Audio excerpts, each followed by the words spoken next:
1959లో హిందూ సంస్థల ఉద్యమంతో వివాదాస్పద స్థలం చుట్టూ రక్షణ కవచం ఏర్పాటు చేసిన బ్రిటిష్ ప్రభుత్వం. బాబులి మందిని కూలగొట్టింది. ఓకే. మనోళ్ళు పోయి అక్కడ కూలగొట్టారు. అప్పుడు మనోళ్ళే కూలగొట్టారు. మనల్ని తోడం కూలగొట్టారు. అది మనదే గుడి. ఇది మనదైతే మన రాముని గుడి అయితే వాళ్ళు ఆక్రమించుకొని వాళ్ళది మసీదు బాబులి మసీదు కట్టుకున్నారు. అది మనోళ్ళు ఇప్పుడు దాన్ని ఇచ్చేసారు. పివి నరసింహారావు, శంకర్ దయాళ్ శర్మ గారు, అద్వానీ, మన వాజ్పేయి గారు వీళ్ళందరూ కష్టపడ్డారు రామజన్మభూమి గురించి. అయితే మేము కూడా ఉన్నామమ్మా. మీరు కూడా వెళ్ళారు అప్పట్లో అక్కడికి? ఇది కళసేవ అన్నమాట. అక్కడికి వెళ్ళారా? మేము పోయినామమ్మా. ఓకే. సో మీరు ఇక్కడ చూస్తున్నారా, ఈ బాబ్రీ మసీదు కూలగట్టడానికి ఎంతో మంది వెళ్ళారు కదా. అక్కడ లక్షల మంది వెళ్ళారు. లక్షల మందిలో కొంతమంది వ్యక్తులు మన దగ్గర ఉన్నారు. అందులో ఉన్న వ్యక్తి ఇతను. మీ పేరండి? మోహన్. మోహన్ మీరు ఎక్కడ వచ్చి? దోమలగూడ. హైదరాబాద్ నుంచి మీకు పిలుపు వచ్చింది అప్పుడు?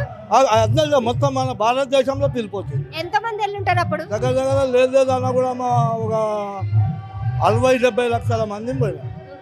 అక్కడికి 70 లక్షల మంది వెళ్ళారు. హైదరాబాద్ నుంచి ఎంత మంది వెళ్ళారు? హైదరాబాద్ నుంచి అమ్మ దగ్గర ఒక 20-25 వేల మంది వెళ్ళారు. 25 వేల మంది వెళ్ళారు. సో మీ అందరికీ కూడా ఎవరు ముందుండి నడిపించారు ఆ టైంలో? నాకు వాజ్పేయి, అద్వానీ గారు, పివి నరసింహారావు గారు, శంకర్ దయాళ్ శర్మ గారు వాళ్ళు మాకు సపోర్ట్ చేశారు. ఊరికే మీరు అంటే మనీ కోసం వెళ్ళారా లేకపోతే ఊరికే రాముడి కోసం భక్తి కోసం వెళ్ళారా? కళసేవ చేయాలని పోయినాం మేము. ఏంటిది? కళసేవ చేయాలని పోయినాం. చెయ్యాలని వెళ్ళాం. అప్పటి నుంచి ఈ రామజన్మభూమి స్టార్ట్ అయింది. ఏ ఇయర్లో వెళ్ళారు మీరు అప్పుడు? అప్పుడు నేనమ్మా ఉండొచ్చు ఒక 35 ఏళ్ళు 40 ఏళ్ళు ఉండొచ్చు. నీకు 40 సంవత్సరాలు ఉండే. మీ వయసు ఎంత ఇప్పుడు? ఇప్పుడు 71 అమ్మా. 71.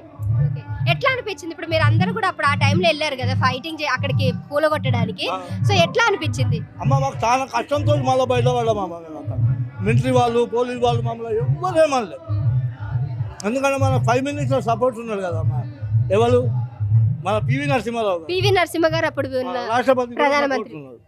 ఏం చేస్తారో చేసుకోరని వదిలేసారు. మీ మీద ఏం కేసులు లేవు అప్పట్లో? ఏం లేవు, అవన్నీ ఏం లేవు. చాలా మంది చచ్చిపోయారని విన్నాను.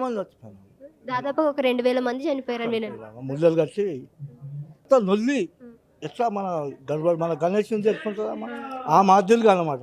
ఆ తొక్కు దిశలోనే మన వాళ్ళు చాలా మంది. కూలగొట్టడానికి అంత మామూలుగా ఉంటది కదా, మసీదులు అంటే చాలా స్ట్రాంగ్ ఉంటాయి కదా. చేయి పెడితే అంతే అన్నమాట. ఏం కూలలేదు కానీ ఊరికే అంటే మాకు ఇష్టం లేదని చెప్పడానికి. అది మాది, అది మా రాముందమ్మా. తర్వాత ఎవరు కూలగొట్టారు మొత్తం కూడా? గవర్నమెంట్ దగ్గర మీరు ఊరికి కొట్టడానికి వెళ్ళారు.